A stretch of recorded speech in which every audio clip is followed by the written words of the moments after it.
Bienvenue dans cette vidéo dédiée à un art horticole aussi ancien que passionnant, le greffage des agrumes.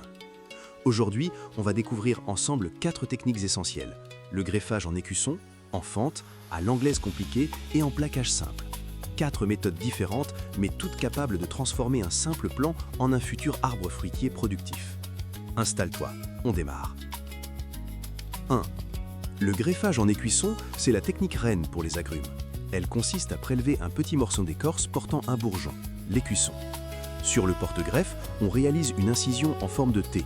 On décolle délicatement l'écorce et on glisse ce bourgeon à l'intérieur, comme si on insérait une petite clé dans une serrure. Cette méthode se pratique surtout en fin d'été, lorsque la sève circule bien. Ce qui la rend si populaire, c'est son taux de réussite très élevé, mais aussi la rapidité avec laquelle on peut greffer un grand nombre de plants. C'est une technique idéale pour les jeunes porte-greffes, mais elle demande un geste propre, précis, presque chirurgical. Si l'écorce ne se soulève pas bien ou si le bourgeon est abîmé, la greffe ne prendra pas. Pour un amateur qui veut multiplier ses citronniers ou mandariniers, l'écusson, c'est le meilleur point de départ. 2. La greffe en fente s'adresse plutôt aux arbres déjà un peu développés, ou lorsque l'on souhaite changer complètement une variété sur un sujet établi. On coupe d'abord le porte-greffe horizontalement, puis on ouvre une fente verticale au centre. Dans cette ouverture, on insère un greffon taillé en biseau, parfaitement ajusté.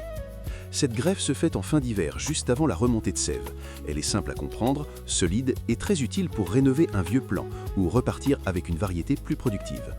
Mais attention, en ouvrant une fente, on fragilise mécaniquement le porte-greffe. Un bon ligaturage, un peu de mastic et parfois même un tuteur sont nécessaires pour protéger la zone des vents ou des chocs. C'est la technique idéale quand on veut transformer un arbre existant sans repartir de zéro. 3. La greffe à l'anglaise compliquée, c'est la méthode de la précision. On l'utilise lorsque le greffon et le porte-greffe ont exactement le même diamètre. On réalise une coupe oblique sur chaque partie, puis une petite languette supplémentaire. Ces 2 languettes permettent d'emboîter les pièces comme les éléments d'un puzzle. Cette greffe est très solide, très propre et souvent utilisée pour les jeunes plants d'agrumes. Elle se pratique en fin d'hiver à un moment où la plante s'apprête à repartir. Son avantage principal, une surface de contact très large, donc une cicatrisation rapide et fiable. Son inconvénient, elle demande un vrai coup de main, surtout pour obtenir 2 coupes parfaitement symétriques. Pour les passionnés qui aiment travailler avec précision, l'anglaise compliquée est un plaisir à réaliser. 4. Le greffage en plaquage simple est souvent utilisé en pépinière, mais reste encore peu connu du grand public. Et pourtant, il fonctionne remarquablement bien sur les agrumes. On retire sur le porte-greffe un petit rectangle d'écorce, puis on prépare un greffon de forme identique. On plaque cette pièce exactement où l'écorce a été retirée. La surface de contact est large, la soudure est rapide et la greffe demande relativement peu d'efforts. Cette méthode se pratique surtout au printemps ou en été, quand l'écorce se détache facilement. Elle est parfaite pour greffer de jeunes tiges sans faire de grosses coupes. Le seul défi, c'est la précision. Les 2 rectangles doivent être parfaitement ajustés. Et voilà, tu connais maintenant les 4 techniques de greffage les plus utilisées sur les agrumes.